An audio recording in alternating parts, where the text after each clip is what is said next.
Hello and welcome to the $1 Million Fast Track. We have episodes that feature Barron's top 100 advisor and top producer, Erin Botsford, and she answers advisors' most pressing questions. But if you're here, you want to learn more about how to take your business to the next level, and Erin is the perfect example of how to do that.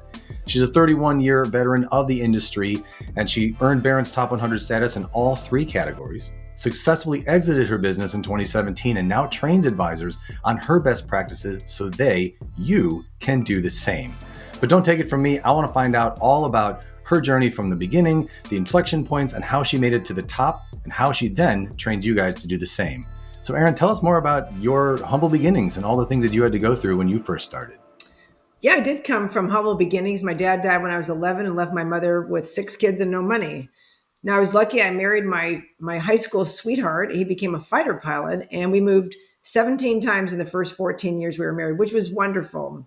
I ended up getting, I ended up getting a degree in business, but it took me 11 years to get the degree and 7 different colleges as I followed my fighter pilot husband around the world. We got back to the United States in the early 90s, and I had a degree, but unfortunately, Blake, I had no confidence.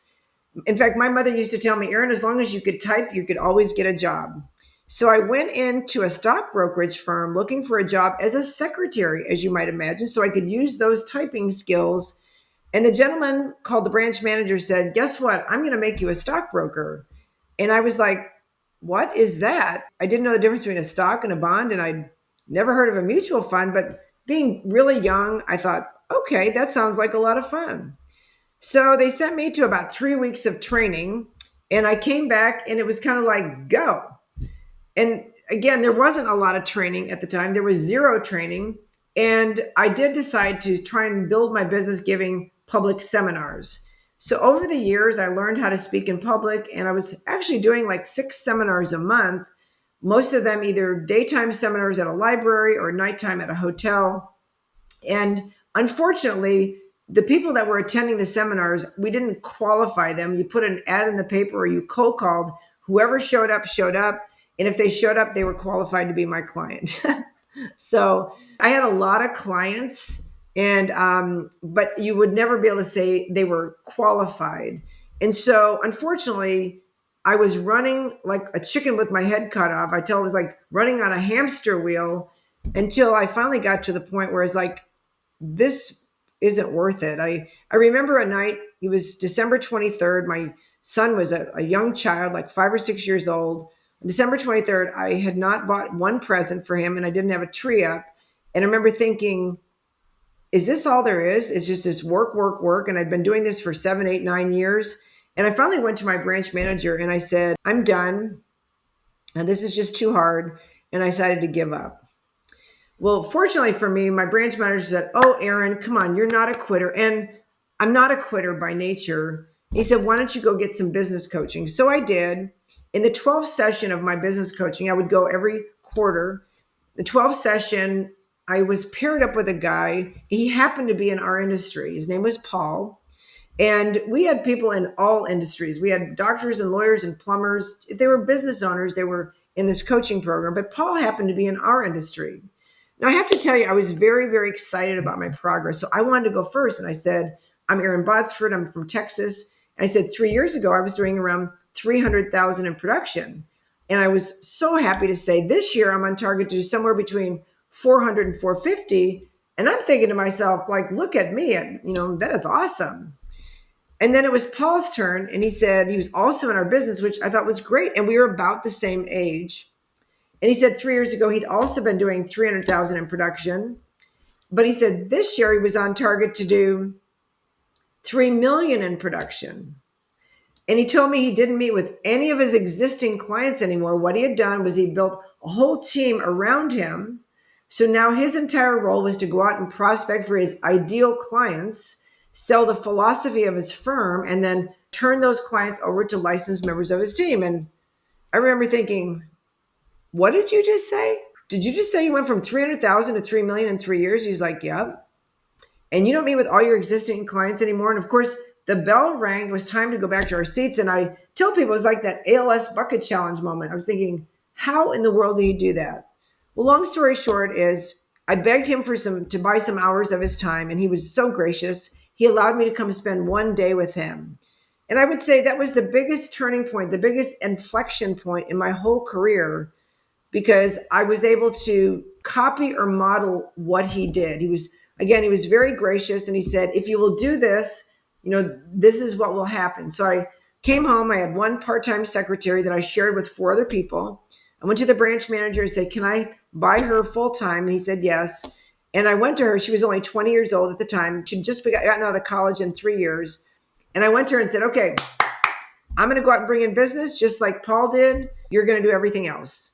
Fortunately for me, she said, okay. And so, as I say, the rest became history. A few years later, I did 3 million, then 4 million, and 5 million. My business continued to grow. I ended up with two offices, one in Texas and one in Georgia.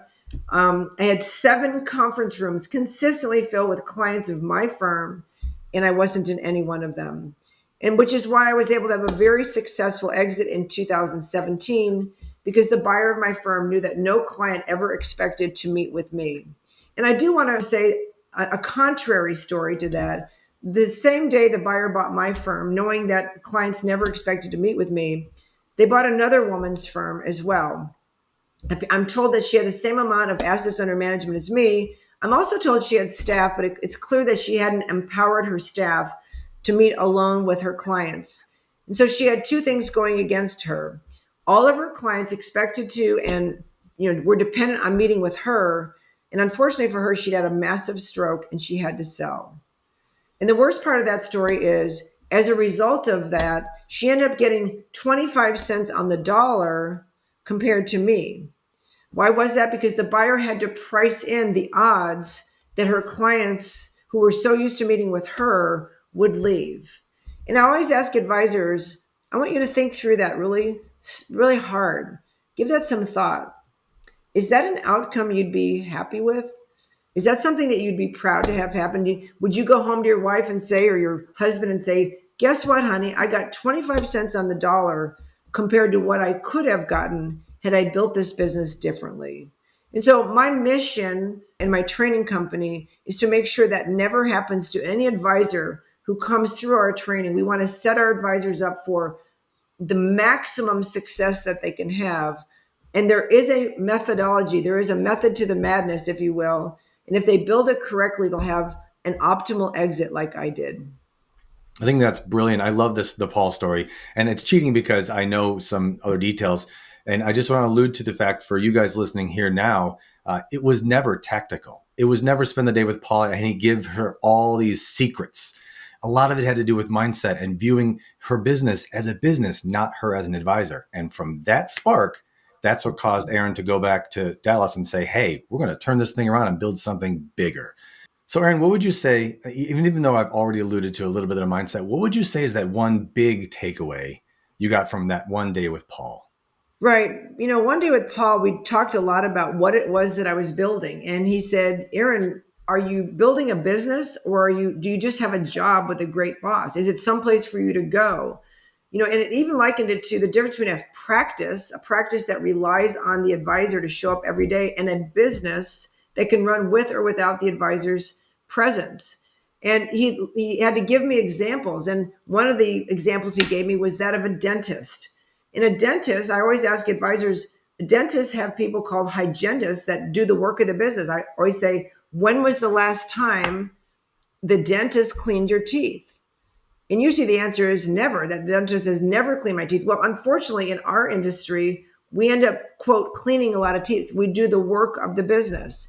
And he pointed out to me that outside of our industry, and I don't know why the memo never made it to our industry, but outside of our industry, most businesses actually hire other people to do the actual work of the business. And for whatever reason in our industry, and I think a lot of it goes back to a lot of us were hired to be salespeople for a larger corporation. And as long as we were selling, we were valuable. And then a lot of us decided to either go independent or change the way we were doing things. And now we wanted to build a viable business that we could sell one day because we created value in that company. Amazing. There's so many things in store for you guys as listeners for this series. So if you want to learn more about Erin, what her story entails, and all the extra details you didn't hear in this episode, and find out what we do in this training company to help advisors like you take your business to the next level, just go to erinbotsford.com and schedule a one-on-one consultation. We'd love to show you what's in store for you and how we can help you really level up where you are.